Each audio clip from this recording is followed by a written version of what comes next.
My parents mocked me, saying, "You'll never measure up to your brother." I stood up and said, "Then let him handle all the bills because I'm done sending money." My mom froze and asked, "What money?" "We never got a penny from you."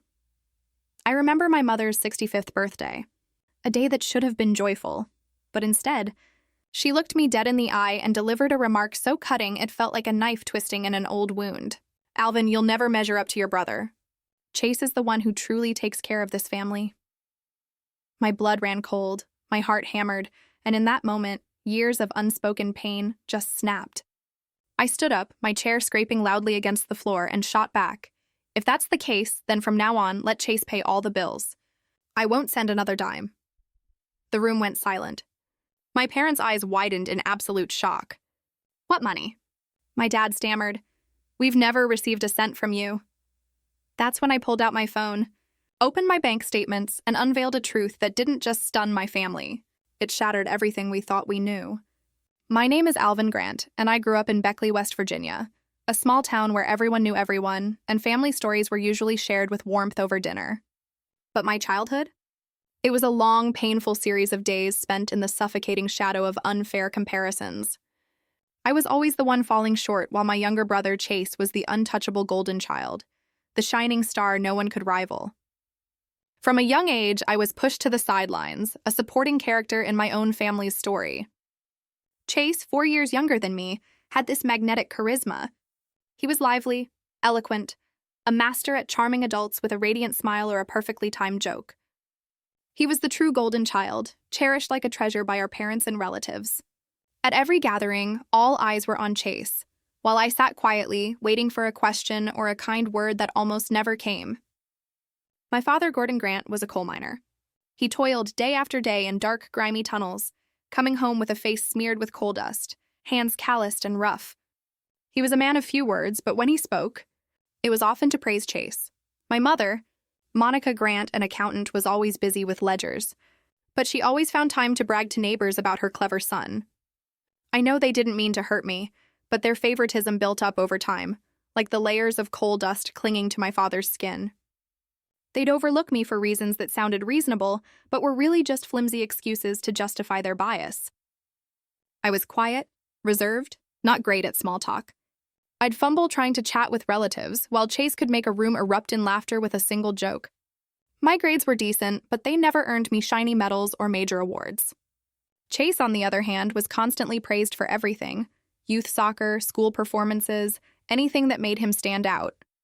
I loved reading sci-fi and tinkering with technology, spending hours in front of an old computer my dad bought at a secondhand market, taking it apart to understand how it worked. But to my parents, that was just dry or burying my nose in computers, as if my interests were a flaw to be fixed. Those repeated comparisons became a smoldering wound in my heart, not bleeding, but aching every single night. "You need to learn from your brother," Dad would say whenever I brought home my report card.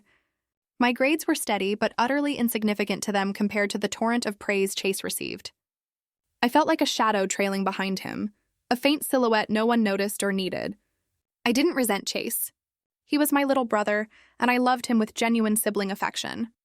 But each comparison pushed me further inward, building an invisible wall to protect my fragile heart. One memory still haunts me. One Christmas, the family gathered around the tree. Chase sang Jingle Bells and earned a round of applause. I sat there clutching a homemade gift, a small LED lamp I'd built from spare parts, hoping my parents would like it. When I presented it, my mother barely glanced. "You should spend more time playing with your brother instead of messing with these useless things." I nodded, swallowed my tears, and retreated to my room. In the darkness, I wondered, would I ever be good enough in their eyes? Would I always be that shadow? My childhood passed in moments like these, teaching me that family love is sometimes deeply unfair, and invisible wounds can cut deeper than any blade. I found solace in books and technology, places where no one compared me to anyone else. But deep down, I still longed for the day my parents would truly see me and realize I wasn't Chase's shadow, but Alvin, a person with his own worth, quiet and different though I might be. When I entered my teenage years, I desperately hoped things would change, that I'd find my own corner of the sky where I could shine. But no, Chase's shadow loomed larger, darker, My high school years only deepened the feeling that I was invisible in my own family and the world around me. At Beckley High, I was still the quiet, reserved Alvin, with hardly any close friends. I didn't blend in easily. The noisy hallways, the laughing groups, the school dances, they all felt alien. I preferred sitting alone in the library, poring over electronics books or in the computer lab, typing my first lines of code on the school's outdated PC. I found joy in unraveling circuits or writing small programs, but that joy was mine alone. To my classmates, I was just that weird kid glued to his computer. To my teachers, I was a good but unremarkable student, never standing out. Chase was the complete opposite. He was like a pop star among the students. He joined the basketball team, emceed school events, and always knew how to make people laugh. Teachers loved Chase not just for his energy, but for his knack for charming adults. Once, I even overheard my homeroom teacher telling my mom during a parent-teacher conference, "Chase is truly an outstanding student, always full of energy." My mom nodded, beaming as if the praise were for her. As for me, the teacher mentioned me in passing. "Alvin does fine, but he needs to be more outgoing." I sat in the corner, listening to my mom agree, and it felt like another pebble dropped into my chest. At home, the comparisons continued, sharper than ever, as if my parents were determined to engrave in me that I'd never measure up to Chase. "Look at your brother," Dad would say, his voice brimming with pride whenever Chase brought home a basketball medal or a teacher's praise. "That kind of energy is what leads to success. You keep being so quiet. What are you going to achieve?" Mom was gentler, but her words cut deeper. "Alvin, you need to learn how to talk, to connect like your brother. If you're not good with people, it'll be hard to get far in life." I just nodded, never arguing, but each word was another slash to an old wound, making it bleed silently. It's not that I didn't try. I quietly worked hard at school, maintained steady grades, and nurtured a secret dream of becoming an engineer. I loved engineering. The way circuits connected, the way lines of code created a smoothly functioning system, all of it logical and non-judgmental. In that world, I felt I had worth. I started researching colleges, especially West Virginia University, known for its reputable engineering program. I dreamed of one day standing in a lab, creating something of my own, proving I didn't need to be like Chase to succeed. But I kept that dream to myself, because whenever I mentioned engineering, my mom would shake her head. "What good will those machines do? You should learn to communicate like your brother." Once, I even decided to try changing. I joined the school science club, hoping to do something that would make my parents proud. My group built a small model rocket, and we were chosen to present it. I prepared nervously, thinking this time my parents would see me differently. But on the day of the event, Chase had an important basketball game. Both my parents went to cheer for him. I stood on stage, presenting our rocket, glancing at the audience and seeing their seats empty. Later at home, my mom only said, "I was busy watching your brother's game. Next time, let me know in advance so I can plan." I nodded, but deep down, I knew there wouldn't be a next time. When I received the acceptance letter from West Virginia University for the electrical engineering program, it felt like a ray of light piercing through the long, dark tunnel of my life. Standing at the university's gates, gazing at the towering lecture halls and modern laboratories, I told myself, this is where I belong. College wasn't just a chance to learn. It was a place where I hoped to shape who I was, to step out from Chase's shadow, and to prove that I had value, even if in a different way. My early days in Morgantown were like a parched man finding a stream. I dove into my studies with fervor, relishing the time spent in the lab tinkering with complex circuits or writing lines of code that made a small system run smoothly. Every time one of my programs executed successfully, with "Hello World" flashing on the screen, my heart raced as if I'd just created a world of my own. I didn't need an audience or applause, just the knowledge that I was inching closer to my dream of becoming an engineer. While I buried myself in assignments and grueling part-time jobs to cover tuition, Chase took a completely different path. He dropped out after just 1 year, declaring that school was restrictive and not for someone like him. Instead, he threw himself into vague, grandiose, freelance business ventures. He frequently called home, regaling our parents with tales of investment ideas, high-level connections with city entrepreneurs, or life-changing plans he was pursuing. Whenever he visited, Chase appeared like a star, dressed in crisp new shirts, sporting the latest phone, spinning stories about big contracts he was about to sign. I looked at him, wondering where the money came from when he didn't have a steady job. Our parents, as if following a familiar script, continued to favor Chase. They admired him, calling him a go-getter and a visionary. "Chase dares to step out and take risks," my dad said, his voice brimming with pride, while I sat quietly, clutching my glass of water. "But you, Alvin, just working a regular job. What's that gonna get you? You need to learn from your brother and dream big." Those words were like salt rubbed into an old wound, making it bleed silently. I wanted to scream that I was working hard, that every month I scrimped and saved to pay for tuition, rent, and expensive technical textbooks. But I stayed silent, as I always had, knowing that speaking up wouldn't change anything. What hurt the most was how my parents supported Chase without a thought for my struggles. To start his ventures, Chase frequently asked them for money, sometimes for a promising tech app, other times to wine and dine business partners at fancy dinners. My parents didn't hesitate to dip into their savings or even take out loans to give it to him. "Chase needs this opportunity to rise," Mom said, as if it were the most obvious thing in the world. Meanwhile, I had to fend for myself. Tuition, rent, food, books, everything depended on grueling part-time jobs. I worked as a server, washed dishes, and occasionally fixed computers for dorm mates to earn a few extra bucks. Once, I hesitantly called my mom to ask for a small amount to buy a technical book. She sighed over the phone. "Things are tight, Alvin. I just sent money to Chase for his business. You'll have to manage." I hung up, sat in my rented room, stared at the stack of secondhand books on my desk, and told myself I had to try harder. My college years were like living as a machine, racing between studying, working, and chasing my engineering dreams. I maintained high grades and earned an internship at a small tech company in Morgantown, working alongside real engineers. Excited, I shared the news with my parents over the phone, hoping they'd be proud, but my mom only mumbled, "That's good. Alvin, keep being independent." I stopped sharing after that, confiding only in a few close friends at school who understood the value of the code I wrote or the circuits I designed. Chase, meanwhile, kept showing off on social media. Photos of him posing next to sleek cars, checking in at upscale bars, or flaunting expensive watches with confident captions like, "The road to success is never easy." I looked at those posts, wondering where the money came from when our parents, who'd spent their lives saving, were struggling to support him. Once I overheard my mom bragging to a neighbor about Chase's big project, her voice full of pride, while I was mentioned only as Alvin, who's in college, probably going to be an engineer. Even from afar, Chase's shadow weighed heavily on me. Every time I called home, my mom would gush about his grand plans while I got perfunctory questions. "How's school? Doing okay?" I answered briefly, knowing they didn't truly care. I still loved my family and cared for Chase, but the feeling of being overlooked pushed me further away.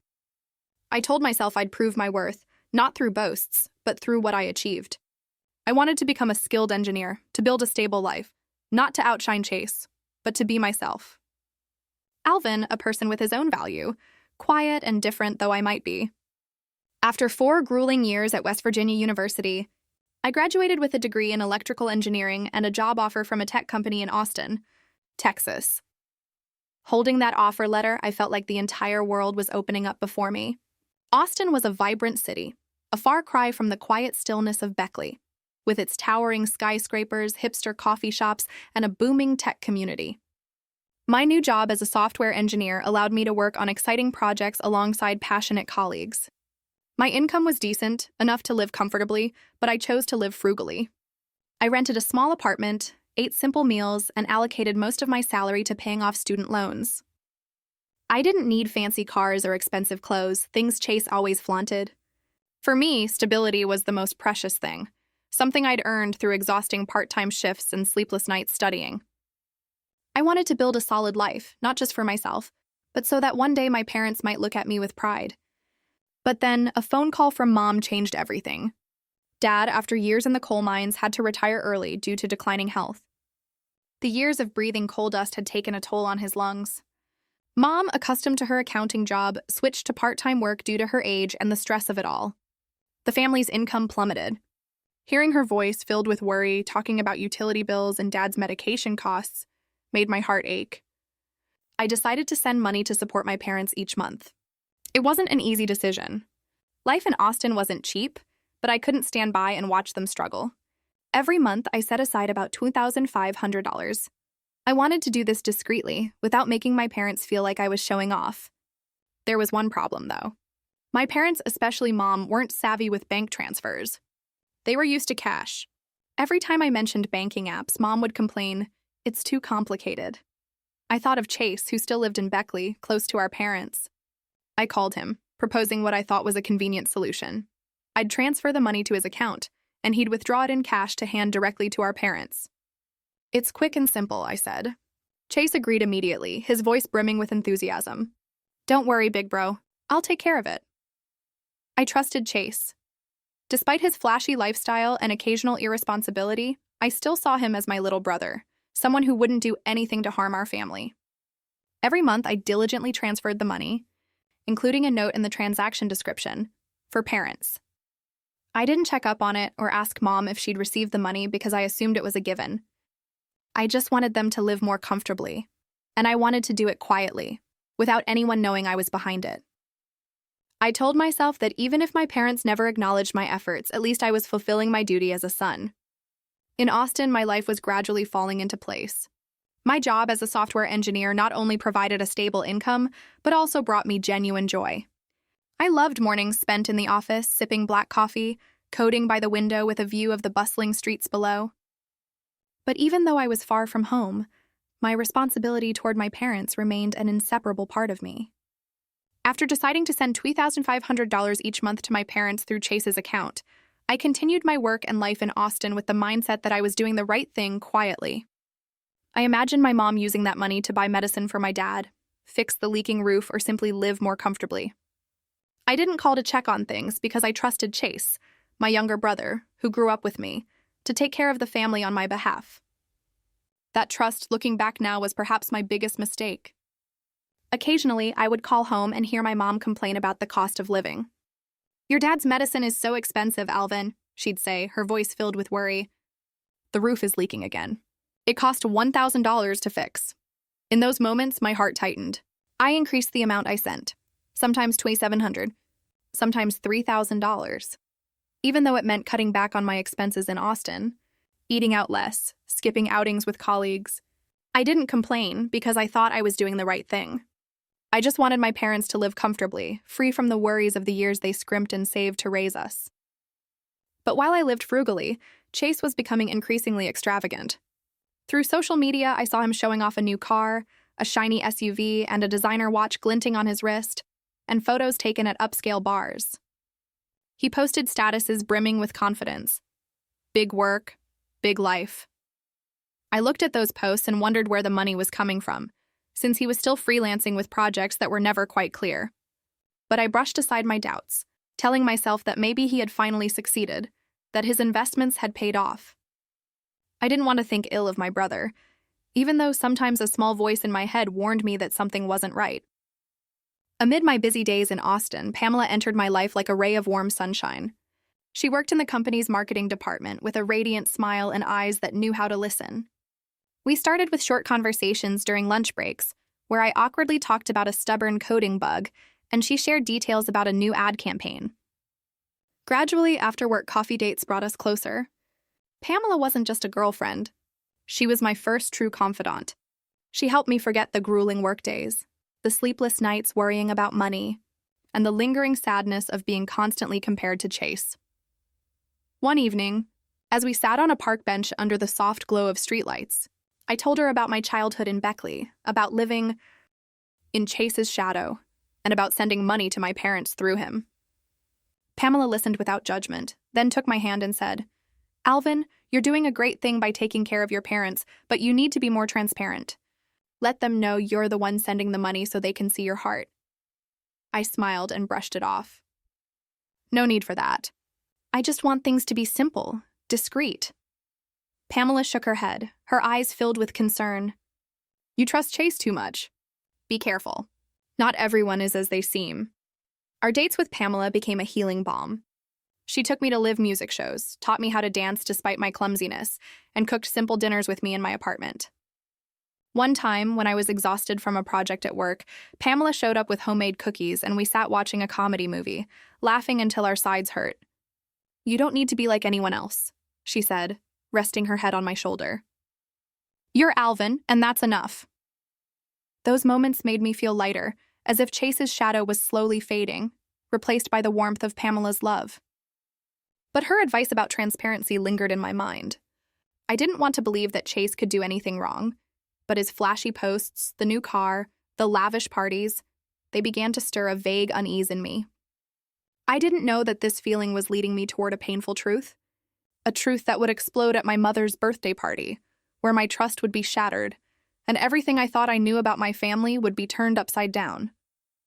My mother's 65th birthday party was the first time I returned to Beckley after nearly a year. I wanted to do something truly special. I spent weeks preparing a gift, a compact digital camera, easy to use with a large screen and simple buttons. Perfect for Mom, who had once mentioned wanting to capture family moments and the daisies in her garden. I went to an electronics store in Austin, testing each model, carefully weighing the brands. Pamela even helped me check the features, ensuring Mom would love it. Your mom's going to adore this, Pamela said with a smile as we wrapped the gift in green paper, Mom's favorite color, and wrote a card, Happy birthday, Mom, from Alvin and Pamela. Pamela agreed to come with me, not just for the party but to meet my family. I was more nervous than ever. This was the first time I'd brought a girlfriend home, and I wanted my family to see that I was different now. A mature Alvin with a stable job, a respectable life, and a wonderful partner. On the flight, Pamela held my hand and whispered, Don't worry. Everything will be fine. I'm excited to meet your parents, even if they're a bit biased, like you said. I smiled, but my heart felt heavy. I had told Pamela about my childhood, about Chase's shadow, about being constantly compared to him. But I still hoped this party would be a chance to mend things, for my parents to see me differently. The drive to Beckley took us through familiar roads, the lush green hills standing quietly like childhood memories. Our old family home came into view with its slightly chipped porch, weathered roof tiles, and Mom's small garden blooming with yellow daisies. I stepped out, taking a deep breath, inhaling the scent of damp grass, the scent of home. Pamela smiled, pulling her small suitcase, looking as natural as if she belonged here. I hugged Mom, noticing she was thinner than the last time I saw her, her hair streaked with more silver. Dad sat in an armchair, coughing a few times, his face pale, but he managed to smile when he saw me. I introduced Pamela, and Mom hugged her, saying, Come in. Don't be shy, Pamela smiled, responding warmly. Thank you. I've heard so much about you from Alvin. Chase appeared shortly after, stepping out of the kitchen in a sharp navy suit, white shirt, and a gleaming watch. He clapped me on the shoulder, laughing loudly. You're back, huh? Still the tech guy, never changed. I smiled back, trying not to notice Mom's glance, which briefly passed over me before settling on Chase, as if comparing us. Pamela whispered to me, Your brother sure knows how to steal the spotlight. I nodded, saying nothing. The party took place in the living room, decorated with gold tinsel and balloons. The dining table was laden with cakes, homemade cookies, and a vase of daisies Mom had picked from the garden. Relatives gathered, the room buzzing with laughter and chatter, Aunt Linda, who always fawned over Chase, Uncle Frank, who loved telling stories, a few close neighbors. Pamela blended in quickly, chatting cheerfully with Aunt Linda about her marketing job in Austin, about designing ad campaigns. I watched her, feeling a mix of pride and unease. I wanted my family to see Pamela not just as my girlfriend, but as someone who understood me, who made me feel valued. But then, like a familiar script, the conversation turned to Chase. Aunt Linda, mid-sip of tea, turned to him, her voice full of admiration. Chase, you're such a dutiful son. Sending money to your parents every month, regular as clockwork. This family is lucky to have you. Others nodded, chiming in. Exactly. That boy knows how to take care of his family. Not like some who only live for themselves. My heart tightened. Pamela squeezed my hand under the table, her eyes saying, Don't let it get to you. Mom, as if to pour fuel on the fire, looked at me with reproachful eyes. Alvin, why can't you be even a fraction like Chase? You should learn from him. Chase is taking care of this whole family. You know that. Her words, sharp as a knife, cut deep into wounds I'd tried to bury for years. Pamela gripped my hand tighter, whispering, Stay calm, Alvin. Don't let them hurt you. But I couldn't stay calm anymore. Years of holding back, years of hearing comparisons, years of quietly sending money without recognition. It all erupted inside me like an uncontrollable fire. I stood up abruptly, the wooden chair scraping loudly, startling everyone. My voice trembled but was resolute. If that's the case, from now on, let Chase handle all the bills. I'll stop sending money. The room fell silent, as if the air had been sucked out. My parents' eyes widened in shock. Dad, his voice weak from illness, spoke up. What money? We've never received anything from you. Mom nodded, her tone sharp. Alvin, don't talk nonsense. You're off working far away, never bothering about us. When have you ever sent money? I felt the blood rush to my head, a mix of pain and anger. Pamela looked at me, her eyes worried but supportive. I took a deep breath, pulled my phone from my pocket, and opened the banking app. My fingers scrolled through the transaction history. Each line clear as day, $2,500 every month, sometimes $2,700, sometimes $3,000. All transferred to Chase's account with the note, for parents. I held the screen up for everyone to see, my voice calm but icy. Here, for the past 2 years, every month I've sent money to Chase to give to you. You say I don't care? Then what's this? The room went dead silent. Mom's mouth fell open, her hands trembling as if she wanted to touch the screen. Dad sat up straighter, his eyes wide. Alvin, is this true? Relatives began murmuring, their admiring glances at Chase turning to suspicion. Aunt Linda muttered, My God, what's going on? Uncle Frank, usually quiet, turned to Chase, his tone stern. Chase, what's this about? Pamela, unable to stay silent any longer, stood up, her voice soft but clear. Alvin has worked so hard to take care of this family. He didn't want to boast, but I think everyone needs to know the truth. He sent money every month, even though he had to live frugally in Austin, working day and night to earn it. I don't understand why there's been such a misunderstanding. She looked at me, her eyes giving me strength but also filled with concern. You're not wrong, Alvin. They need to know the truth, no matter how painful it is. The small living room, once filled with laughter and childhood memories, now felt like a tense stage for a dramatic play. The ceiling light cast long shadows on the stunned faces. The gold tinsel and balloons decorating Mom's birthday seemed utterly out of place in the heavy atmosphere. Mom sat there, her hands trembling, her eyes glued to the phone screen I'd just shown, where the bank statements laid bare the clear, undeniable truth. Dad, despite his frail health, sat bolt upright, his eyes wide as if he couldn't believe what he had just heard. Relatives whispered among themselves, their gazes shifting between me and Chase, trying to process what had just unfolded. Mom was the first to break the silence. Her voice trembled, almost breaking. Chase, you told me that money was from you. You said you were providing for us. She looked at Chase, her eyes filled with both pain and shock, as if a part of the world she had believed in had just crumbled. Chase bowed his head, his face flushed, his hands clenched into fists. He said nothing, sitting there like a child caught doing something terribly wrong. I stood watching, my heart pounding, not out of anger but from a deeper pain, the pain of realizing that my younger brother, whom I had trusted completely, had betrayed that trust. Pamela looked at my mom, her eyes sincere yet serious. Alvin loves this family, and he doesn't deserve to be misunderstood like this. Her words were like a cool breeze, soothing the storm of emotions raging inside me. Dad, his voice hoarse from illness, looked at Chase and demanded, Speak, Chase. What's the deal with that money? What did you do with what your brother sent? His tone wasn't angry, but carried a deep disappointment, as if he had just lost something precious. Chase lifted his head, his eyes darting away, then stammered. I didn't mean to, Dad. I just borrowed it for a bit. I was going to pay it back later. He took a deep breath, and finally, unable to bear the weight of the stares fixed on him, he confessed. I kept most of the money. I only gave you and Mom a few $100s a month, so you'd think I was taking care of the family. I needed the money to pay off debts, to keep up appearances. I didn't want you to be disappointed in me.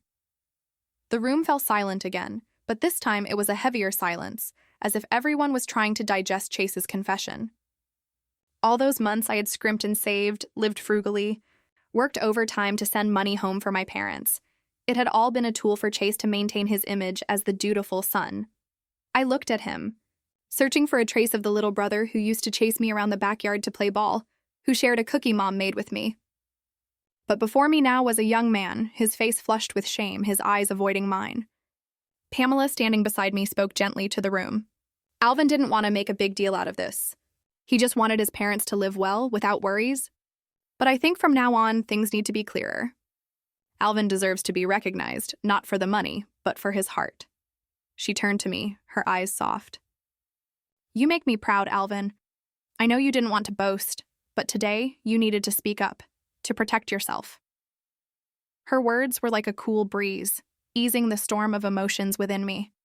But they also reminded me that if I had listened to her advice from the start, things might not have gone this far. Chase, after a long silence, finally spoke, his voice trembling. Alvin, I'm sorry. I didn't mean to hurt you. I got caught up in debt. My projects, they weren't like I said. I lost money, racked up debts, and I needed the money to keep up appearances so Mom and Dad wouldn't be disappointed. He bowed his head, his voice choking. I was wrong. I didn't think things would go this far.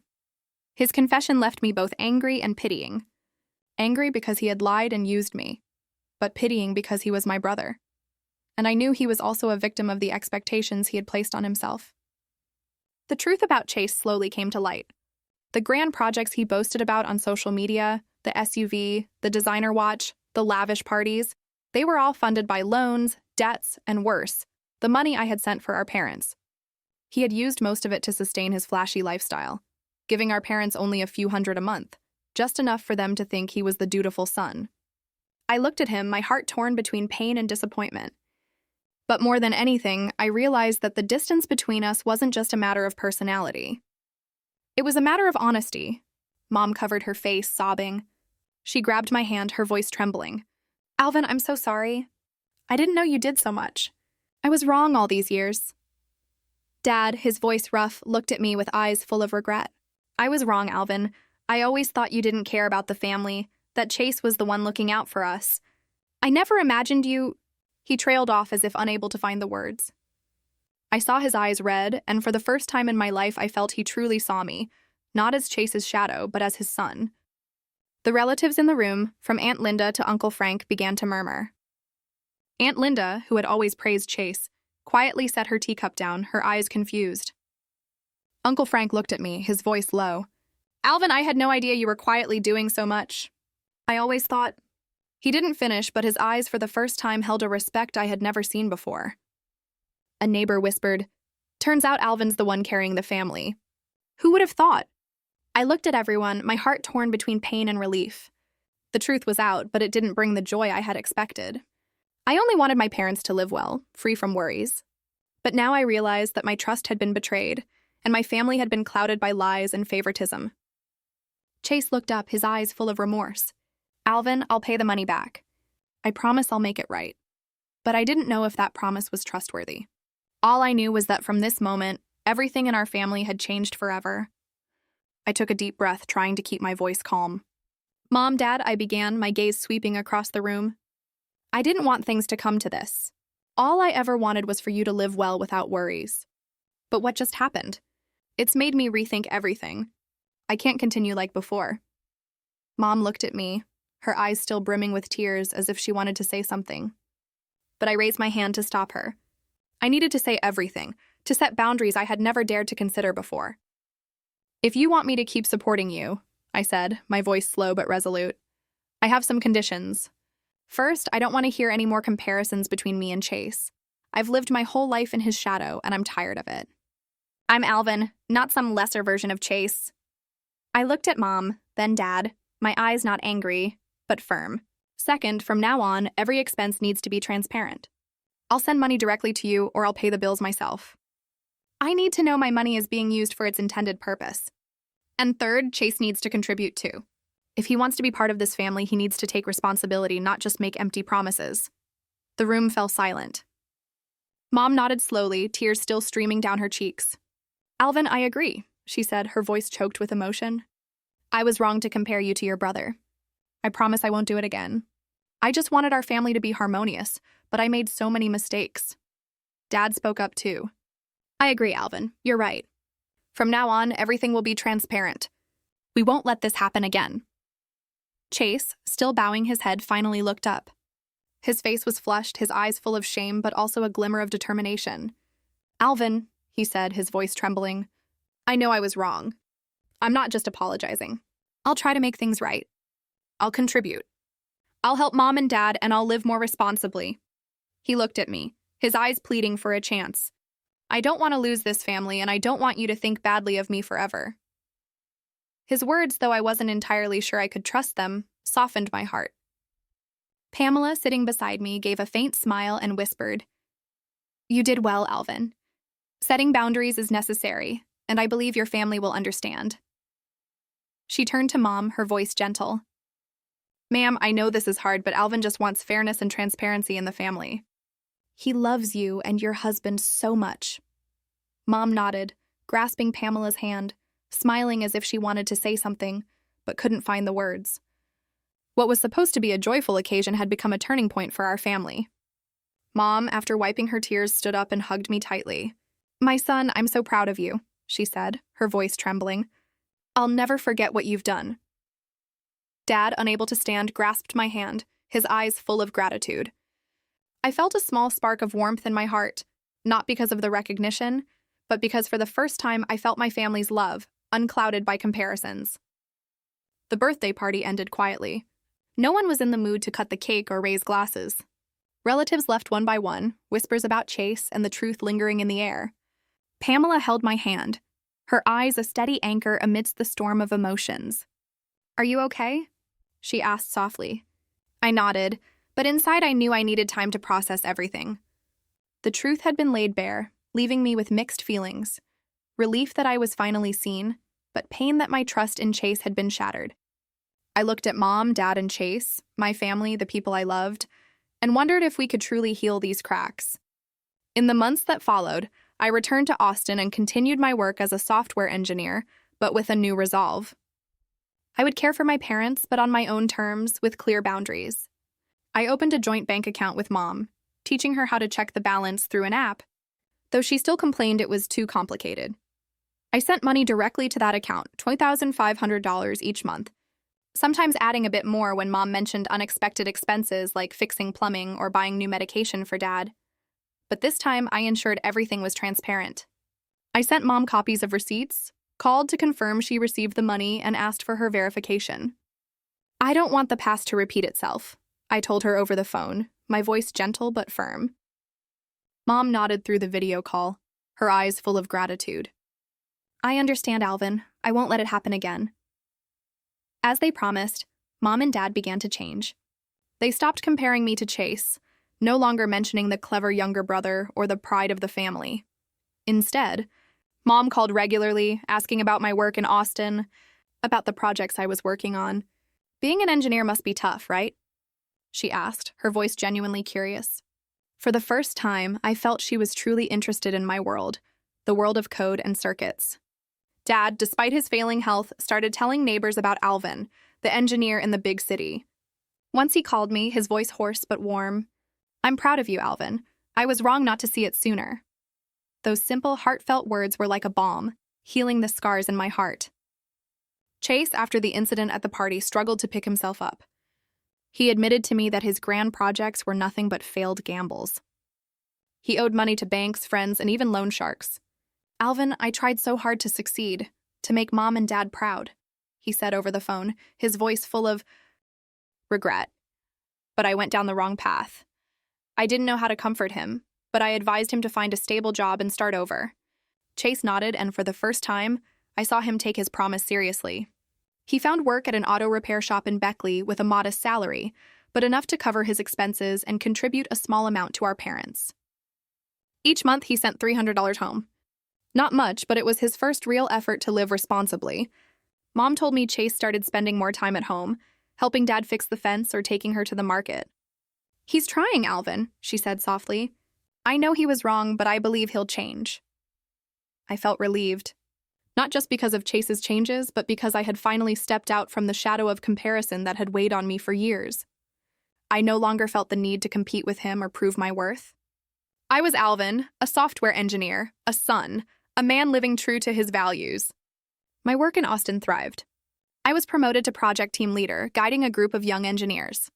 Pamela was always by my side, supporting me through busy days and nights when I worried about my family. She became an indispensable part of my life, not just a confidant, but a reminder that I deserve to be loved and respected. A year after that fateful birthday party, Pamela and I decided to get married.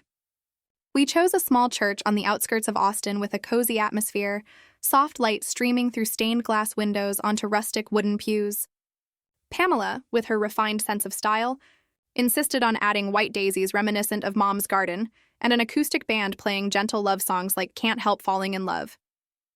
I wanted a simple wedding, but Pamela turned it into an emotional, unforgettable day, with small details that kept me smiling. Handwritten cards for guests, a small dessert table with homemade cookies, and a photo booth with a wooden frame engraved with our names. "This is our day, Alvin," she said, her eyes sparkling. "But it's also a day for your family to see how happy you are." Chase attended, dressed more simply than before, no longer sporting designer watches or flashy suits. He hugged me, saying, "Congratulations, Alvin. I'm trying to be a better person." I nodded, not bringing up the past, but in my heart, I hoped he would keep his word. The wedding was filled with joy, free from favoritism or comparisons. Relatives from Beckley, including Aunt Linda and Uncle Frank, were there, and this time they spoke of me with genuine respect. "Alvin's truly a wonderful son," Aunt Linda said, her eyes no longer fixed on Chase as they once were. I smiled, feeling the fairness I had waited for my whole life.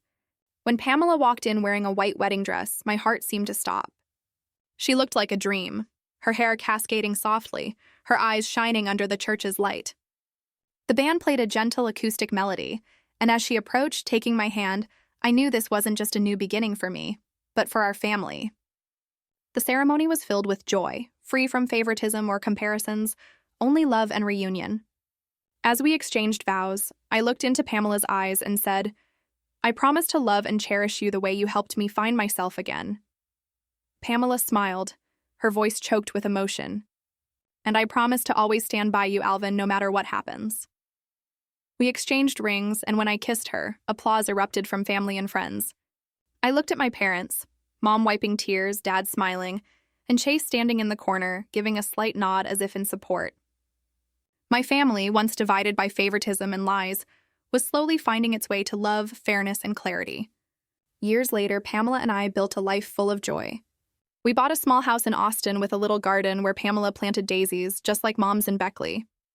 I continued my work at the tech company, and Pamela started a small marketing consultancy where she shone with creativity and passion. We often visited my parents, bringing small gifts, a new camera for Mom, a comfortable armchair for Dad. My parents now greeted us with smiles and stories no longer centered on Chase. They talked about Mom's garden, Dad's health, and asked about our life in Austin. "As long as you're happy, I'm happy," Mom said, her eyes free of any trace of favoritism. Chase, after years of struggle, finally found his path. He paid off his debts through his steady job at the auto repair shop and later opened a small garage in Beckley. His business did well, not the grand projects he once boasted about, but enough for him to take pride in his achievements. He continued sending $300 a month to our parents, sometimes adding a bit more when he could. He began making up for past mistakes, not just with money, but with actions, fixing the roof for our parents, taking Dad to doctor's appointments, or simply sharing dinner with them. Once he called me, his voice sincere, "Alvin, I know I messed up, but I'm trying to be someone you can be proud of." I smiled over the phone. "Keep trying, Chase. I believe in you." And for the first time, I truly believed he could do it. Our lives as brothers, once divided by favoritism and lies, had found a balance. I no longer lived in Chase's shadow, and he no longer chased unrealistic expectations. Our family, though not perfect, had learned to love each other fairly and transparently. Looking back on my journey from the quiet boy in Beckley to the happy man beside Pamela, I realized that family bonds are only truly strong when built on transparency and fairness. Love without fairness ceases to be a refuge. It becomes a wound that's hard to heal. Only when each person is valued for who they are can a family endure as a place to return to, rather than a shadow that binds a life. Thanks for watching. Take care. Good luck.